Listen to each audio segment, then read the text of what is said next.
बिस्मिल्लाहिर्रहमानिर्रहीम। आज के इंटरव्यू में हमारे पास जो मेहमान हमारे साथ मौजूद हैं ये बड़ी एक इंटरेस्टिंग पर्सनैलिटी हैं। तो इनका जो इंट्रोडक्शन है ये इसके लिए ये आप वीडियो देखें। भी बस आप बना सकते वहां पे कोई अस्पताल नहीं दे सकते हमारे शहर को। यार हमारा शहर यतीम है, लवारिस है।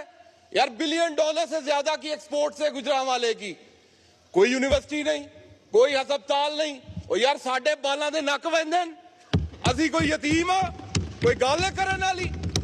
टैक्स लवो साढ़े कोलों, अस्पताल ना दवो, यूनिवर्सिटी ना दवो, वो किते पढ़ लिख के साढ़े बाल तुहाडे मुकाबले से ना आ जावन। खुदा दा नाम मनो यार, इंज दे ना कीता करो, इंज दे ना करो, इंज दे ना करो यार, मेहरबानी करो। ऐ की तलीम रह गई है ते ट्रेजरी बेंच वास्ते, सेहत रह गई है ते ट्रेजरी बेंच वास्ते, साडे वास्ते गुलामी है, साडे वास्ते नौकरी है, असा ताबेदारी करनी है तुम्हारी सारी जिंदगी। ओ खुदा दा नाम मनो यार, सानू भी तलीम दे, असी हक रखने आ, पाकिस्तानी आ। ओ NFC करदे हो, सूबे नू एक शेयर दे देंदे हो 57.5%। यार 57.5% दे के ओ लाहौर शहर ते लगने न पैसे, ओ लाहौर दे पैसे। असी शहरे लाहौर दे मुलाजम आ, ओ तख्ते लाहौर दे मुलाजम आ सी। और निक्के शहर वाले किदे जान, निक्के शहर वाले मार जान। स्पीकर साहब जवाब तो दो जी। मुबीन आरिफ जट साहब MNA हैं गुजरांवाला से। अस्सलाम वालेकुम जट साहब। जी अस्सलाम वालेकुम जी। कैसे हैं आप? अल्हम्दुलिल्लाह जी। बहुत शुक्रिया आपने टाइम दिया, मेहरबानी। तो आपकी स्पीच से ही मैं शुरू करूंगा क्योंकि आपने स्पीच में कहा कि गुजरांवाला में कोई यूनिवर्सिटी नहीं है। तो जबकि गुजरांवाला में पंजाब यूनिवर्सिटी का कैंपस है, इसके अलावा गुजरांवाला में जो है सरगोदा यूनिवर्सिटी का भी कैंपस है, इसके अलावा गुजरांवाला में मेडिकल कॉलेज भी है, इसके साथ साथ ओपन यूनिवर्सिटी का कैंपस है, और इसके अलावा यहाँ 2-3 और यूनिवर्सिटी भी हैं। तो आपने कैसे कहा कि कैंपस यूनिवर्सिटी नहीं है? गुजरांवाला के अंदर कोई भी प्रॉपर यूनिवर्सिटी नहीं है। जैसे गुजरात के अंदर यूनिवर्सिटी ऑफ गुजरात है, जैसे सियालकोट के अंदर यूनिवर्सिटी है, जैसे कि नारोवाल के अंदर 3-4 बड़ी यूनिवर्सिटी हैं जो सारे कोर्सेज जो है वो करवाती हैं। आप किसी भी जो है वो जैसे कि बिज़नेस मैनेजमेंट है या इकोनॉमिक्स है, फाइनेंस है, लॉ है, मतलब कि हर चीज़ जिधर आपको एक छत तले अवेलेबल हो। ये जो सरगोदा यूनिवर्सिटी वाले आपने कैंपस की बात की, ये भी सब कैंपस था, ये भी बंद हो गया। ये तकरीबन 5 साल पहले ही बंद हो गया।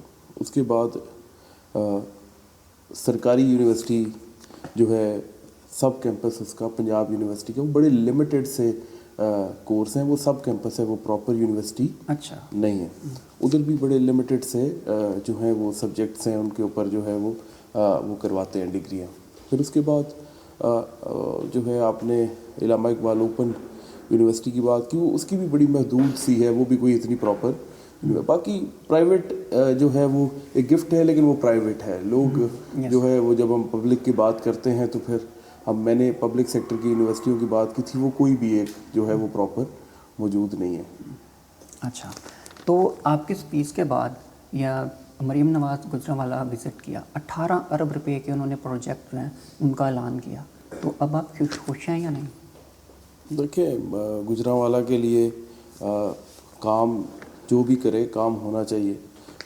तकरीबन पिछले 25-30 साल से जो पंजाब की हुकूमत है वो किसी ना किसी तरह जो ये लोग अभी बरसर इक़्तिदार हैं इनके पास ही रही है, और इन्होंने कभी गुजरांवाला के लिए, मैंने जो मेजर इश्यूज़ थे उनके ऊपर जो बात की थी, वो इसके ऊपर भी कोई इन्होंने उसके रिलेटेड कोई इतना खातिर खा जो है ना वो काम नहीं किया।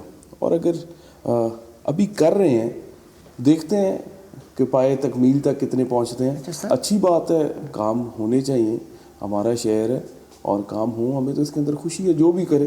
अच्छा सर, इश्यूज़ क्या हैं आपके इलाके के, जो आपके सिटी के, आपके हलके के जो मेजर इश्यूज़ हैं? देखें, गुजरांवाला के जो मेजर इश्यूज़ हैं वो यही हैं कि गुजरांवाला के अंदर जो ये तालीम का जो निज़ाम था वो बड़ा एक अहम मसला है।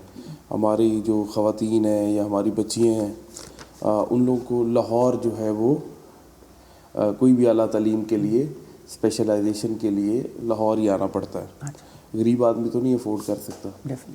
اس طرح چھوٹے شہروں کے بڑے زیادہ مسائل ہیلتھ کے بھی ہیں.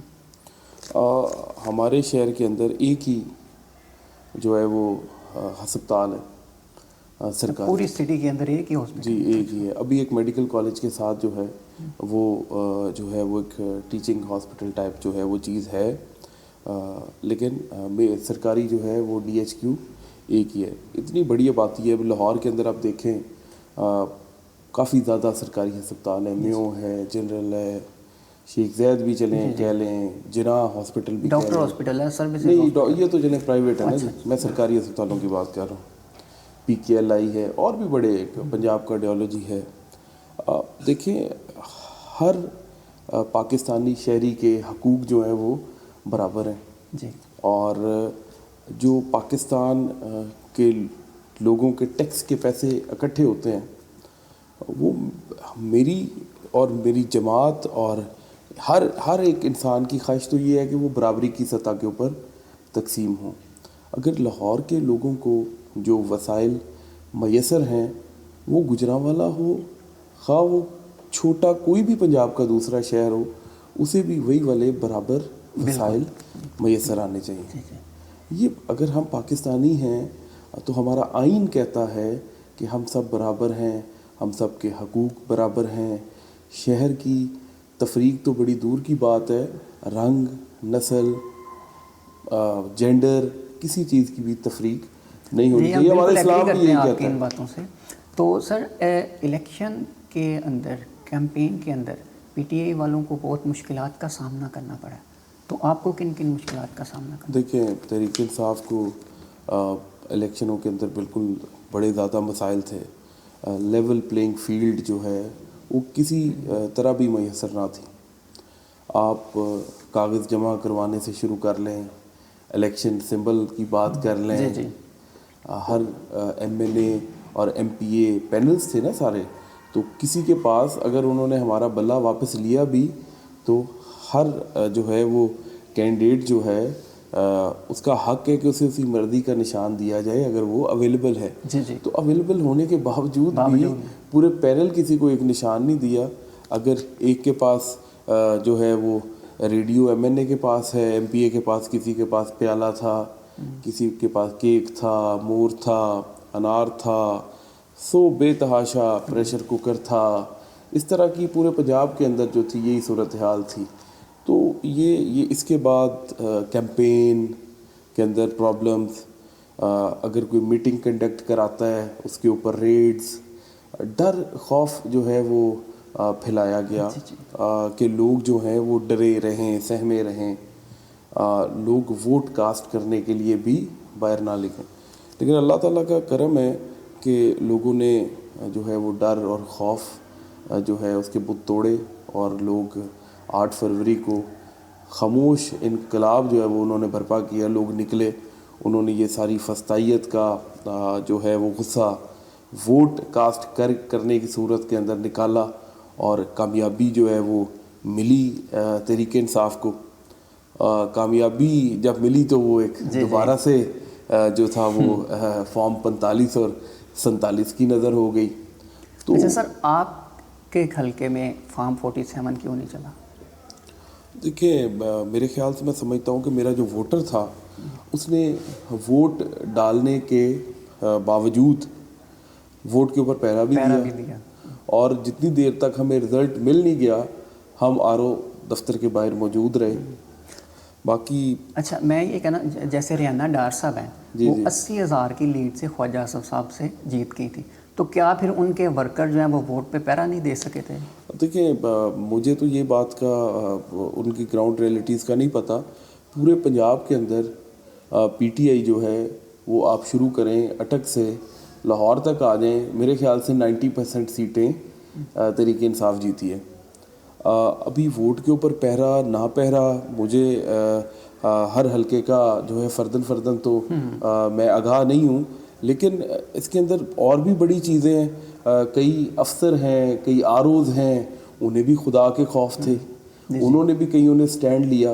مے بی یہ بھی ایک چیز ہو کہ کوئی اگر آر او یا کوئی سول سرونٹ جو ہے, میرے خیال سے اگر وہ سارے کے سارے سٹینڈ لے جاتے اور سب کو رزلٹ مل جاتے. اس کے اندر بڑی چیزیں ہیں, اللہ تعالیٰ کی مرضی جو ہے وہ تو یہی تھی کہ سارے ہی جیتتے, لیکن یہ میرے خیال سے اللہ کی عوام سے جو جنگ کر کے رزلٹ تبدیل کرنا ہے, یہ اللہ سے بھی جنگ کے زمرے میں ہی آتا ہے.